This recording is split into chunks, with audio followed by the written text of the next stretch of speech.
कबीर साहब का ज्ञान क्या कहता है? वो कहता है कर बैया बल आपनी छाड़ बिरानी आस, और जाके आंगन नदियां बहे सो कस मरे पियास। हमें किसी के सामने गिड़गिड़ाने की आवश्यकता नहीं, हमें तो केवल पुरुषार्थ करने की जरूरत है, हमें तो मेहनत करने की जरूरत है। और जो व्यक्ति मेहनत करता है वो किसी के सामने हाथ नहीं फैलाता है। किसी ने कबीर साहब से आकर के कहा था, मैं बारंबार लोगों को बताता रहता हूं, कोई आया उसने कहा कि गुरुदेव मुझे ऐसा आशीर्वाद दीजिए ताकि मैं धनवान बन जाऊं। कबीर साहब ने कहा मेरे हाथ ऊंचा करने से कोई धनवान नहीं होता, और अगर ऐसे हाथ ऊंचा करने से ही धनवान हो जाते तो भारत की दरिद्रता तो कब की चली गई होती, क्योंकि यहाँ तो बाबा लोगों की ढेर सारी लाइनें लगी हुई। लेकिन ऐसे जो है कोई दरिद्रता नहीं जाती। उसके लिए क्या करना पड़ेगा? तो कबीर साहब ने कहा कि धन धंधे से बढ़त है ज्यों पंखे से पवन, और दास कबीरा यूं कहे बैठा देगा कौन। कोई आपको बैठे बैठे कोई नहीं दे सकता है। आप अपनी आत्मशक्ति को याद करिए, आप अपने आत्मबल को जागृत करिए, आप अपनी ऊर्जा को पहचानिए। आपके अंदर तो वो ताकत है, वो शक्ति है कि आप जिसको भी छूते हैं उसी को महान बना सकते हो। मैं लोगों को बारंबार कहता रहता हूं कि मनुष्य में कितनी ताकत है कि मनुष्य जिसको भी छू देता है उसी को महान बना देता है।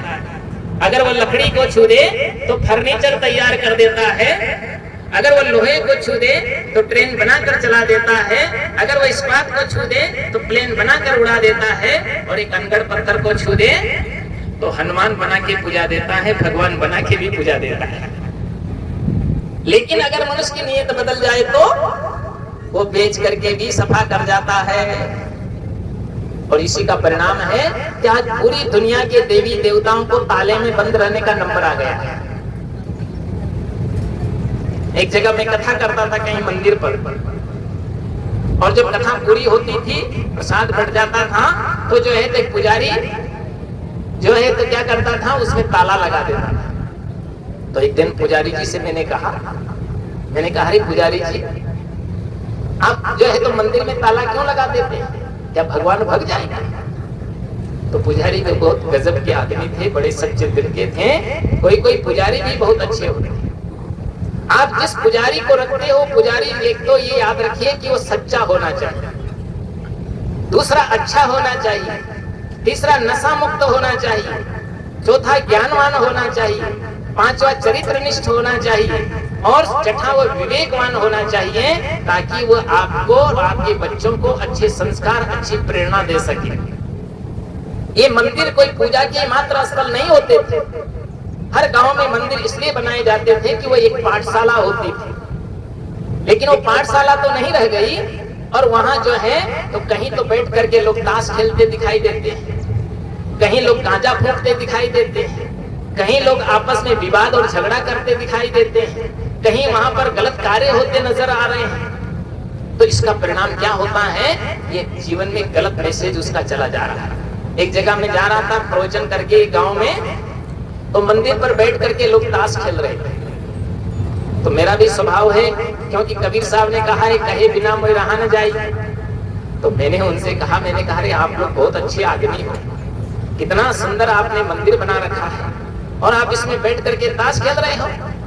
तो क्या कहते हैं, गुरुजी हमने तो ठाकुर जी की तरफ पीठ कर रखा है और सीढ़ियों की तरफ खेल रहे हैं। अब बताइए कितना धोखा देते हैं लोग।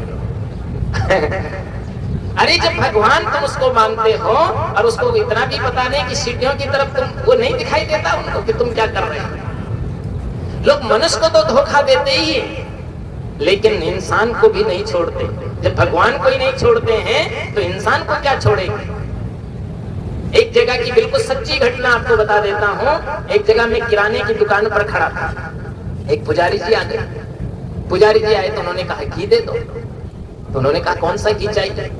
तो मैं भी चक्कर में पड़ गया। मैंने पूछा कौन सा का मतलब? तो सेठ जी ने कहा कि गुरुजी 2 प्रकार का घी होता है। अरे बच्चा बैठ जा, थोड़ी देर पानी वानी रख दे। तो उसने जो है, उससे मैंने कहा कि भाई कौन सा घी? तो सेठ जी ने कहा एक तो घी होता है खाने का और दूसरा घी होता है पूजा का। तो मैंने कहा दोनों में क्या फर्क होता है? बोला खाने का घी 600 रुपया लीटर मिलता है और पूजा का घी तो 100 रुपया लीटर में मिल जाता है। तब मुझे पता चला कि वास्तविक में मनुष्य इंसान को ही धोखा नहीं देता है, भगवान को भी धोखा दे रहा है। अपने तो 500 रुपए 600 रुपए लीटर का घी खाता है और भगवान को 100 रुपए में ही काम चला रहा है। तो पुजारी कहता है कि भैया तू तो 100 रुपए लीटर का ही दे दे। तो क्या भगवान को इतनी भी अकल नहीं कि तुम नकली खिला रहे हो? कितनी अद्भुत लोगों की दृष्टि है। आपका दिल इतना पवित्र होना चाहिए, आपका मन इतना शुद्ध होना चाहिए, आपकी बुद्धि इतनी निखरी हुई होनी चाहिए, आपके चरित्र इतने उजले होना चाहिए कि तुम भगवान भगवती मानते उससे भी तुम आगे निकल सको। लोग कहते हैं हम भगवान भगवती देवी और देवता नहीं बन सकते। अरे तुम तो भगवान भगवती और देवी देवताओं से भी महान बन सकते हो। तुलसी ने यही तो कहा था, तुलसीदास जी ने क्या कहा था? सुर दुर्लभ, ये जीवन तुम है जो देवताओं को भी दुर्लभ है। देवता भी तुम्हारी प्रतीक्षा करते हैं और तुम दूसरे की प्रतीक्षा करते हो। इसलिए जीवन में याद रखिए कि आपका जीवन इतना अच्छा होना चाहिए कि आप समस्त बुराइयों से ऊपर उठने का काम करें। दूसरी बात एक और याद रखें कि जीवन में किसी प्रकार का नशा नहीं करें। मैंने देखा है लोग बहुत बड़ी बड़ी बातें करते हैं समाज सुधारने की, लेकिन वो अपने जीवन को नहीं सुधार पाते। कहीं गांजा फूंक रहे हैं, कहीं बीड़ी फूंक रहे हैं, कहीं इधर तो हुक्का बहुत पीते हैं लोग। एक गांव में मैं गया था, ये सुधीर दास जी ले गए थे एक सरपंच जी के गांव में। उधर कौन सा गांव था देखो, भैरू जी के बड़ के पास।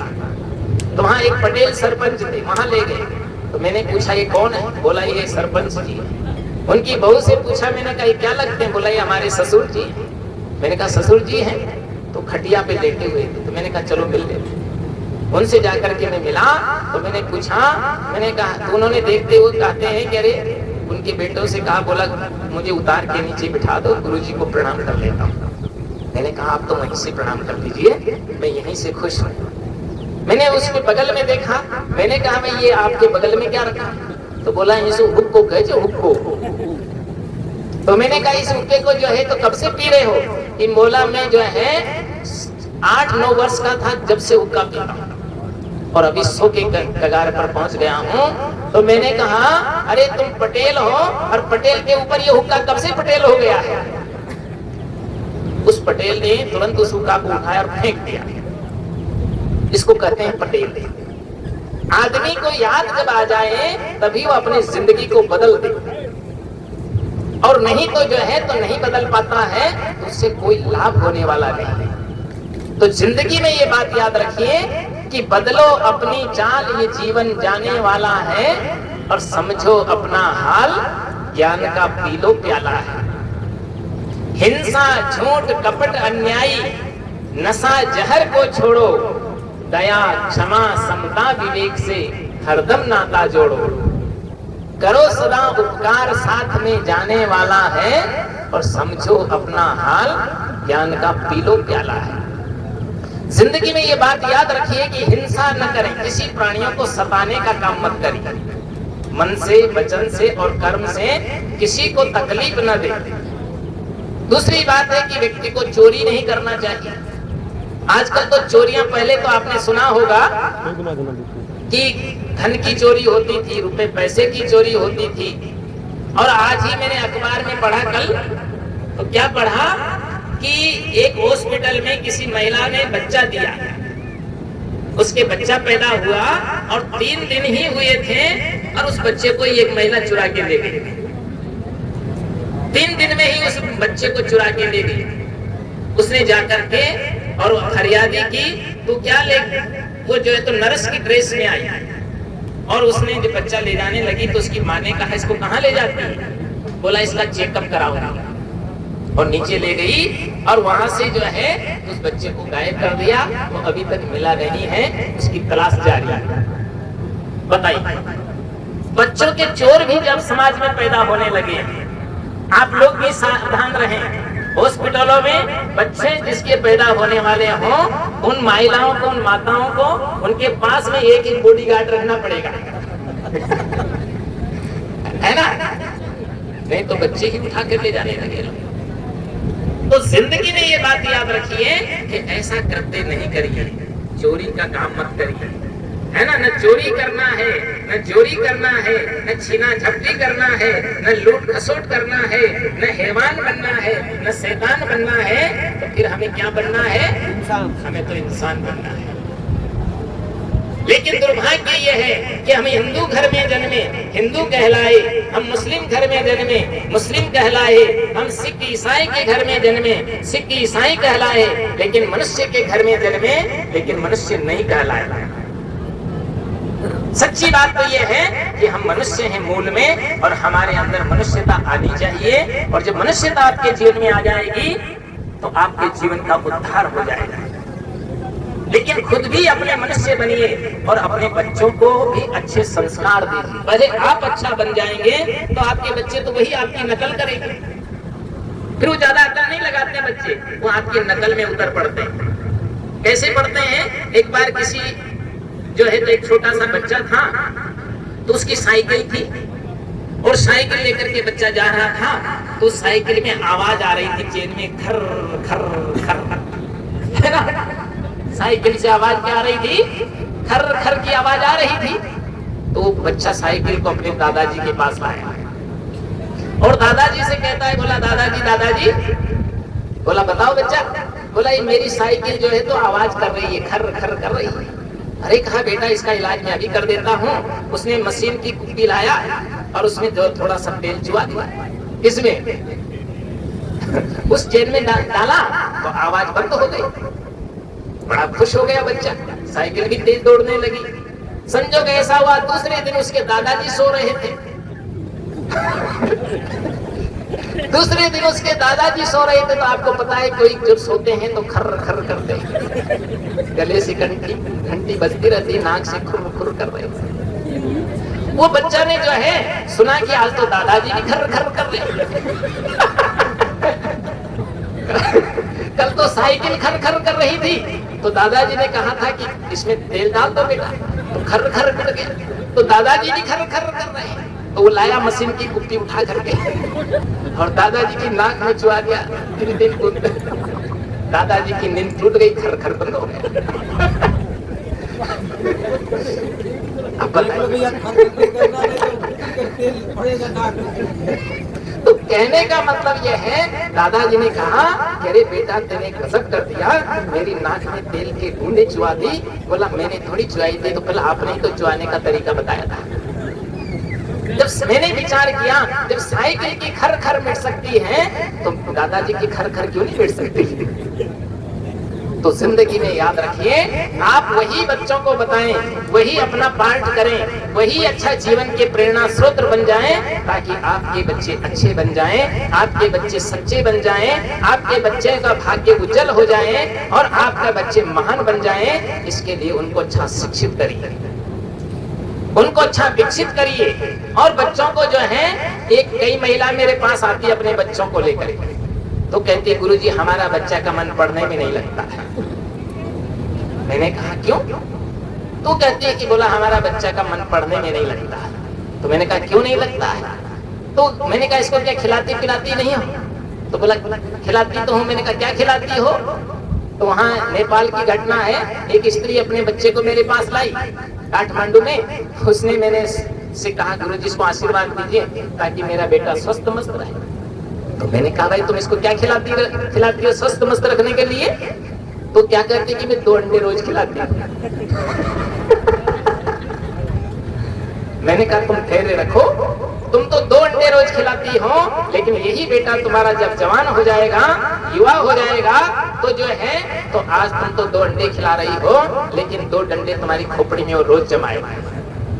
आज अंडा खा रहा है, कल शराब पिएगा, फिर मांस मछली खाएगा और क्या क्या करेगा।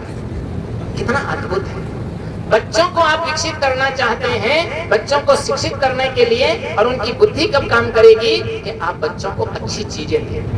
हैं आप बच्चों को क्या खिलाते हैं? अर्गल बलगल आज क्या आ गया ना, ऐसी चीजें बच्चों को मत खिलाइए। च्याऊ म्याऊ क्या गया? अब बताइए, ये मैदा के आइटम है, देखने में ही घृणा लगती है और बच्चे दौड़ के उधर जाते हैं कि च्याऊ म्याऊ। तो ये सब चीजें जो है बच्चों को मत खिलाइए।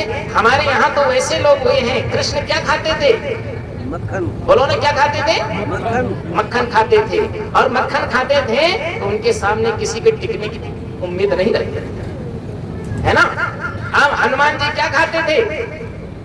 बोलो क्या खाते थे? कंदमूल खाते थे। और जिसकी खोपड़ी में एक गदा दबा देते तो अकल ठिकाने आ जाते हैं।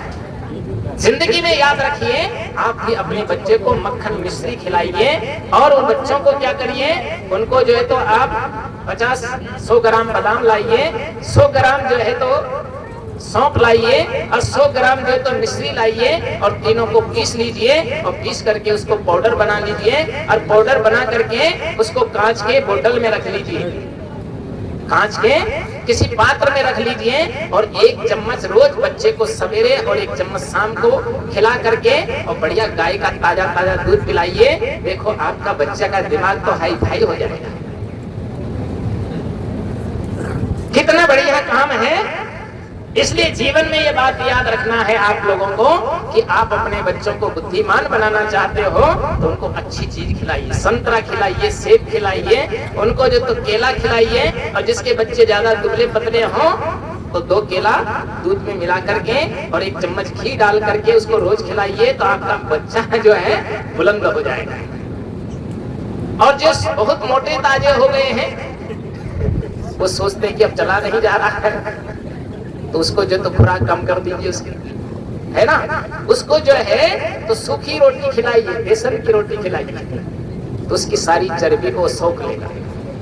तो जिंदगी में याद रखिए कि आपका तन भी स्वस्थ रहना चाहिए और तन स्वस्थ के साथ साथ में आपका मन भी स्वस्थ रहना चाहिए।